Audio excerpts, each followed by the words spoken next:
So we are back in 2 Thessalonians this morning. I should have done what I thought and just ended it with how great thou art. That would have been a great place to stop. But true to form, we go one step too far. 2 Thessalonians chapter 3 this morning. We are actually at a conclusion of our study through 2 Thessalonians. Our study really this year through the books of Thessalonians. We covered 1 Thessalonians earlier this year, and so that brings us to a conclusion of these two great studies, probably the oldest books in your New Testament, probably the first books written by the Apostle Paul. As we jump in this morning, our memory verse for the month of November comes from actually today's text. So read that with me together if you would. 2 Thessalonians chapter 3 and verse 13. But as for you, brethren, do not grow weary in doing good. It's a short one. It's an important one. Do not grow weary in doing good. Well, today is Veterans Day, originally known as Armistice Day, because of this little conflict that took place, ended 100 years ago today. Well, it all kicked off on June the 28th of 1914. It's hard to believe how impactful any day can be. But on June the 28th, 1914, there was an assassination. The assassin was named Gavrilo Princip. He was of Serbia. The people assassinated were Franz Ferdinand and his wife, Sophie. Franz was an archduke in Austria. It was not long after that assassination that Austria declared war on Serbia. And that lit what was already a powder keg that was Europe. Treaties were enacted, were activated, allies were sought and found, and before you know it, the whole world, it seemed, was at war. We had the First World War. You could ask, was it really just one single assassination that started the World War I? And you could argue, I think, both ways. The answer is yes, but not really. Because the reality was that Europe was already rife with a lot of tension prior to that moment, prior to that event. There were several nations, it seemed, that were just kind of itching for a fight, and this gave them that chance. It gave them that excuse. Germany had been building a navy, and they wanted, the Kaiser wanted his navy to surpass or at least rival the Navy of England, and they really wanted to give this a full-on engagement test, and they got it. But in a very real sense, the continent of Europe had two great teams that had been kind of forming for a while. You had two sets of nations that were allied with each other in different ways, and you had kind of two teams that emerged, and we saw it again in World War II, very similar arrangement, that emerged. And so a face-off between those two teams seemed fairly inevitable. Almost as inevitable between, as a football game between the Patriots and the Jets, and, a baseball game between the Red Sox and the Yankees. We're just too close to not be too competitive city-wise. And so you had this same thing going on, but on a much larger, much more dire scale in Europe, these great two teams. And so they did eventually face off, and that face-off became World War I. When it was all said and done, an estimated 16 million people died as a direct result of the war. And it's been estimated that the actual casualties that were indirect were probably another 20 million people, indirect casualties of war. You think about, instead of being out farming where they should have been and providing food for their families and their countries, men were out fighting. And so food production waned. With people dying and the dead and disposal that goes with that, disease became more rampant. And so these are all these indirect effects of war. So it's been estimated that the actual casualty count was probably somewhere closer to about 37 million people. That's a staggering number. We can't really conceptualize of numbers that big in real terms. Now, history records which side or which team won. But when you look at the results, it's really hard to say there was a lot of winning going on. That how many people died, how many people suffered. It's hard to say, hey, we won. We even felt the effects of it right here in little old Sheldonville. If you look on the back wall, there's a placard for somebody who was here, who died in France during World War I. If you look over on your left side or the right side as you're going out, there's right by the light post, there's a little square, and it's the Earl M. Rhodes Square right here. Again, as memory for somebody who died in that conflict. And so if I could borrow and modify a line from a movie from 1995 called Crimson Tide, it's simply this, that in every age, war itself is the enemy. Now, I understand that there are times where fighting becomes necessary, where tyranny and dictatorships and those who would harm others have to be resisted and have to be fought. I get that. But at the end of the day, regardless of who wins, or regardless of why, there's still going to be a lot of death, and there's going to be a lot of suffering. When we have or are on a team, we tend to want victory at any cost. That's true if you're a Pats fan. No, everybody who hates the Patriots insists that the Patriots cheat. We all know they're wrong. The Patriots would never cheat. Bill Belichick is the most honorable person in the league. We know that to be true. Unless, of course, you don't live here. Because we want our team to win at all costs, right? This is just the idea of a team mentality that our team is right, ergo, your team is wrong. Our team is the best, ergo, your team is something else. Because there can only be one best.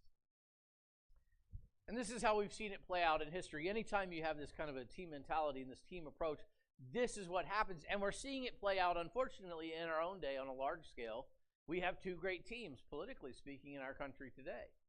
And I'm not going to get political as far as, which team you should be on, though I might have an opinion there. But the reality is those two teams are diametrically opposed. And they seem to square off in the public forum every day, don't they? And they're right. Each side is right, and the other side is wrong. Each side is noble, and the other side is demonized.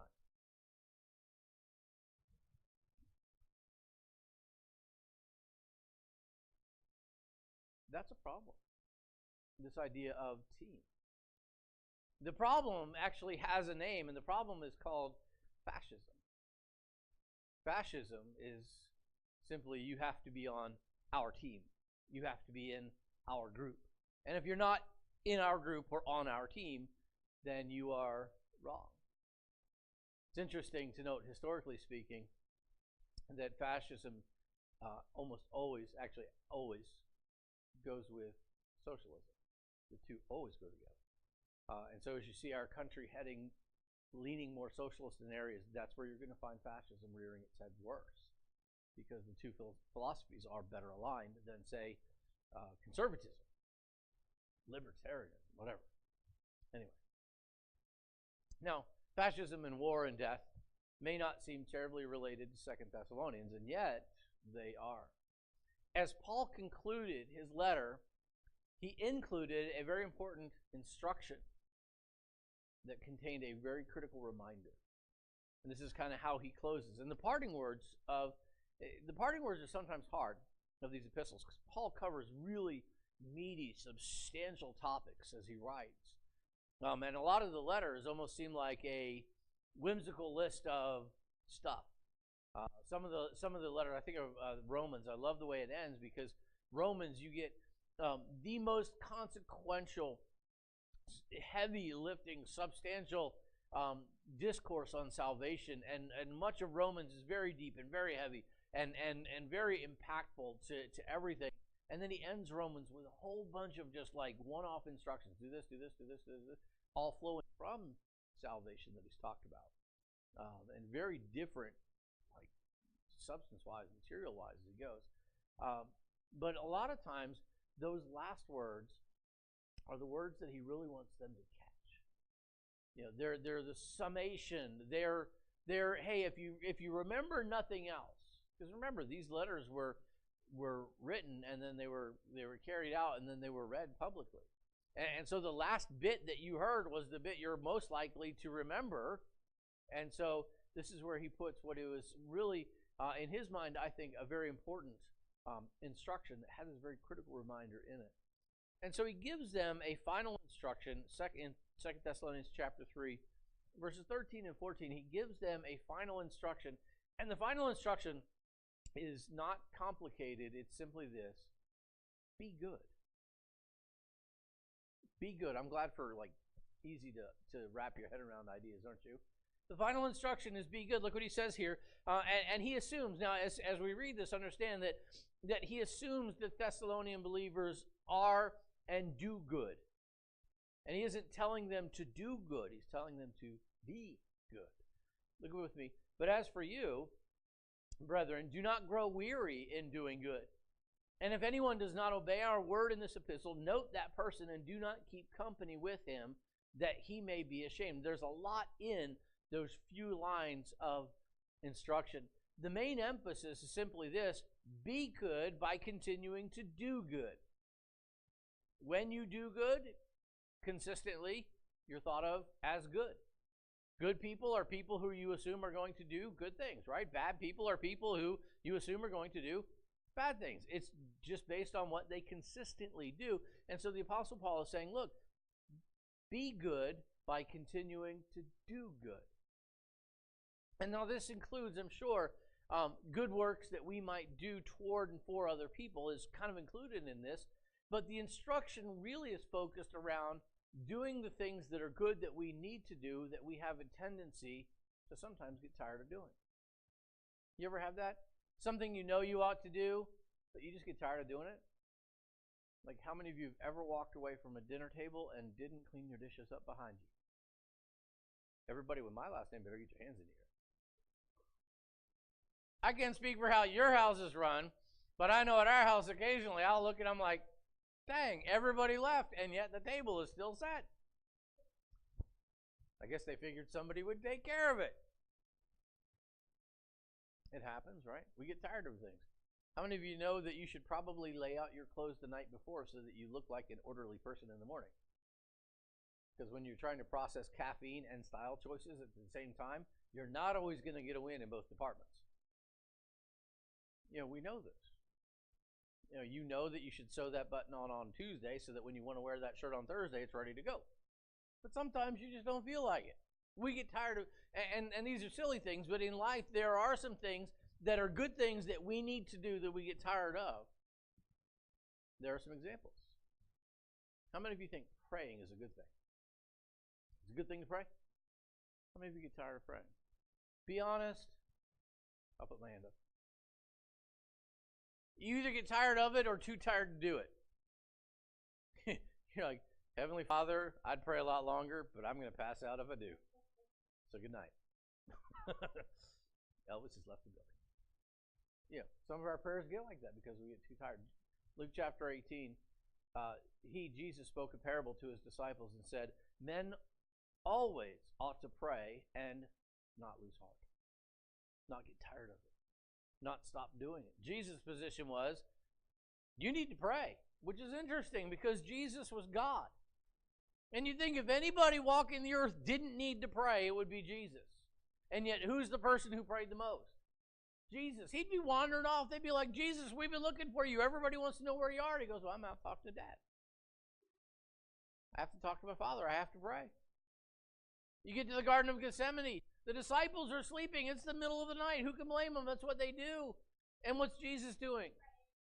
He's off praying. He said we ought to always to pray and not to lose heart, not to grow weary in or of it. How about ministry? Serving other people in whatever capacity that God gives us to. The Apostle Paul said this in 2 Corinthians chapter 4. He said, therefore, since we have this ministry, as we have received mercy, we do not lose heart. I don't get weary of it. I don't get tired of it. What capacity has God enabled and called you to serve in? Is it extending mercy? Some other gift that God has called you to use for the betterment of other people? We get tired of it, don't we? Sometimes I even get tired of talking. I know that's hard to imagine. But sometimes I just want to be quiet. And I don't want a stage. I just want to bed. Don't grow weary in well-doing. Not losing heart. Doing good, or being good rather, by continuing to do good. This is a tough one. 2 Corinthians chapter 4. Therefore we do not lose heart, even though our outward man is perishing, yet the inward man is being renewed day by day. You ever get tired of or too tired to do your devotions? Time to spend some time making sure the inner man is renewed. Like spending time listening to what God has to say to you. Don't raise your hands. But I think we're all there from time to time. We get tired of it or too tired to do it. Suffering. Ephesians chapter 3. Therefore I ask that you do not lose heart at my tribulations for you, which is your glory. Paul said, hey, I'm suffering, but don't lose heart. Don't get weary. Continue to be good by doing good. But we sometimes lose heart at suffering, whether it's ours or others. And on that note, as Kate mentioned, continue to pray for the Papes. They're home, and that's a great thing, but they still have a lot of things that they're trying to sort out. They have suffered greatly as individuals, as a family, as missionaries. And they're not out of the woods yet. They're just back in the States. So things are better, but they're not right. So continue to pray for them as they suffer through what God has called them to do. And so the Apostle Paul says, first of all, be good by continuing to do good. And then secondly, he gives them, there's a secondary emphasis in there that we don't want to miss, that he gives them the instruction to stay good by continuing with people who do good. Now, he assumes in this that they can tell the difference between who's living right and who's not, between who's godly and who's not. It really means that there are people that are in the church there, they have more than a superficial relationship. You can fool people at a distance. But when you get up close, it gets harder to fool them. You can fool people if you only see them once a week. I found out the most shocking things about people who only go to church once a week. Because they present themselves as these pious, borderline perfect people. And then you find out that they're like monsters in sheep's clothing. And you're like, holy smurf. And so he assumes that they have these relationships and they're beyond that surface environment and they can see into each other's lives and they know what they're dealing with. And he tells them in that relational context to say, stay good by continuing with those who do good. And this verse it's almost troubling as we go back to the text and look at it again. If anyone does not obey our word in this epistle, note that person and do not keep company with him, that he may be ashamed. Separation is one of those hard things to practice and to do right, to do well. It has been misused and abused lots of times, but that doesn't make it wrong if we pay attention to the details. First of all, he says, look, we need to note them. And the idea of note there is that we would note them for ourselves, not call them out in any way, not shame them publicly, not identify them. The note is just make a note to yourself about what you're seeing in this person. Note them, and then he says, separate from them. And the idea, the word translated keep company in the text there, carries the idea of mixing or mingling. And he's like, don't get overmixed, don't get overmingled with those people. And that sounds harsh on the surface to say, if somebody is living an ungodly life and they're a believer and they're your friends, but he's saying you need to maybe add a little bit of separation. It sounds a little harsh on the surface to say that. But when we think about it, it is far easier to be corrupted by misbehavior than it is to carry the misbehaving. Paul said it this way in 1 Corinthians, do not be deceived, evil company corrupts good habits. It's like how many parents want your son or daughter to hang out with a bad boy or bad girl at school? You know, if we could pick friends for our children, don't we pick the good people? We don't pick the people who have, demonstrated bad social behaviors. We don't want them. People who have demonstrated very corrupt moral fabric. We don't want them for our children. I don't want my kids involved in whatever mess you're heading toward in a hurry. And so we try to, in as much as we can, guide our children away from that. Kids, if you see your parents saying, hey, I'd rather you not hang out with that person, understand it's not because they don't like you that they would say such a thing. It's because they do like you that they would say such a thing. There are some people that just really you're better off without. And so the Apostle Paul's instruction on the surface, it sounds harsh. Oh my goodness, he wants me to separate myself from somebody else just because they're ungodly? Yeah, pretty much. That's about it. You've got it 100% right. Why? Because their ungodliness will rub off on you a lot faster than your godliness will rub off on them. And so he says, look, we need to add a little bit of separation here. But then he says, he doesn't stop there. It would be harsh if he stopped there.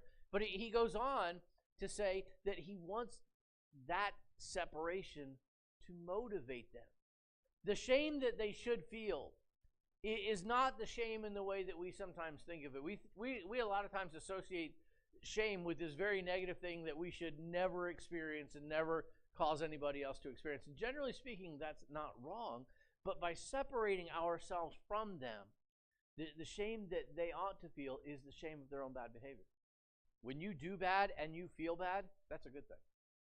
Right? We can agree with that? Because if you do bad and you feel good, please call a therapist. Right? Because that's where sociopaths live. I do bad, but I feel good about it. I hurt people, and that feels awesome. You need help, professional help. When we do bad and we feel bad, that's a good thing.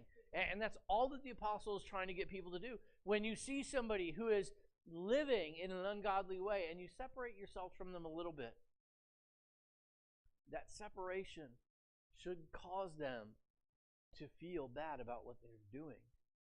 And that shame that they feel should be corrective.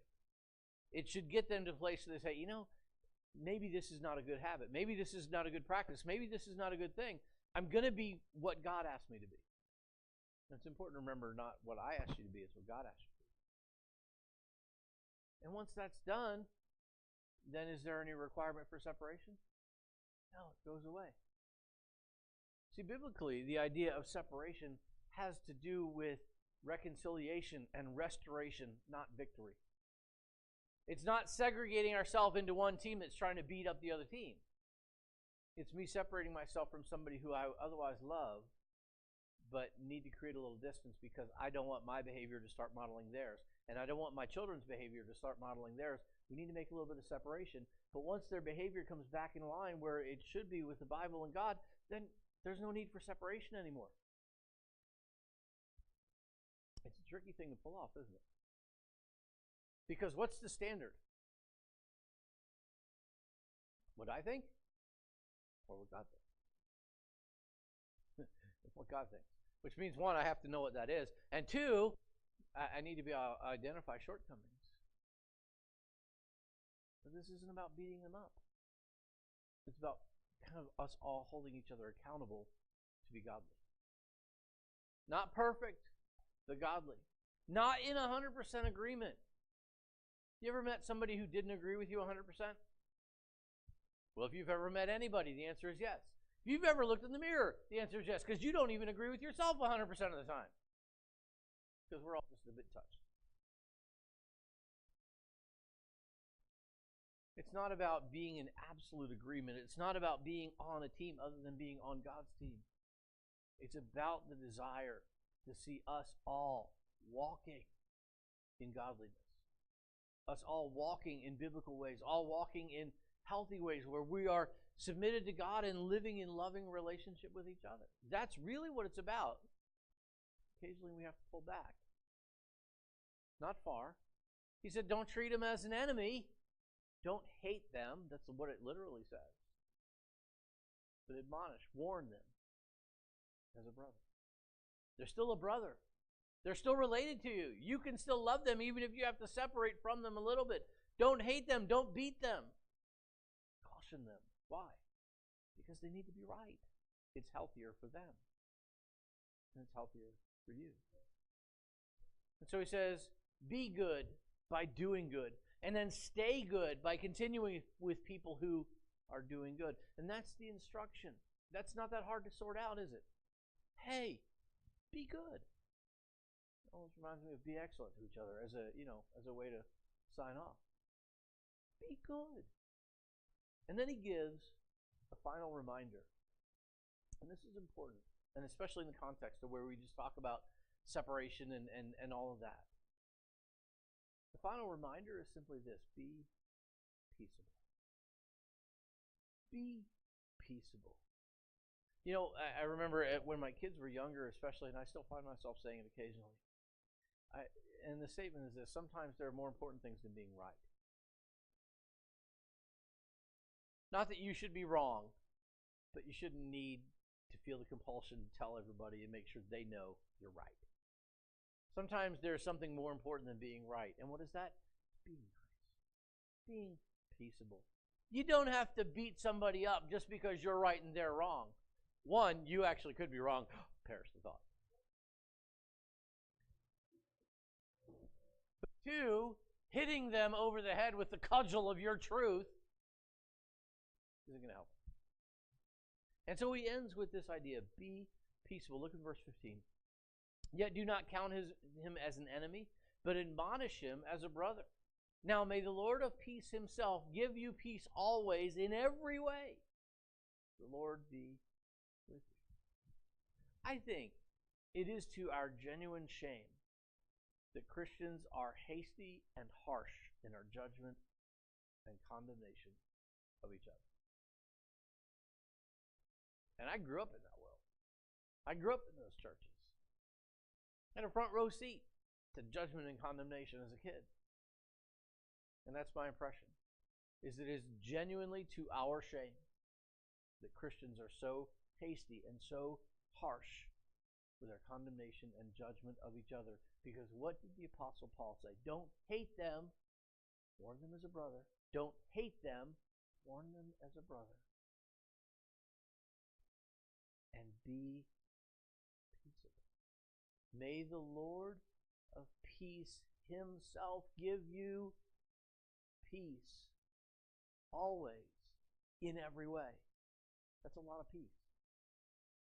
I mean, that's like hippie quantity peace.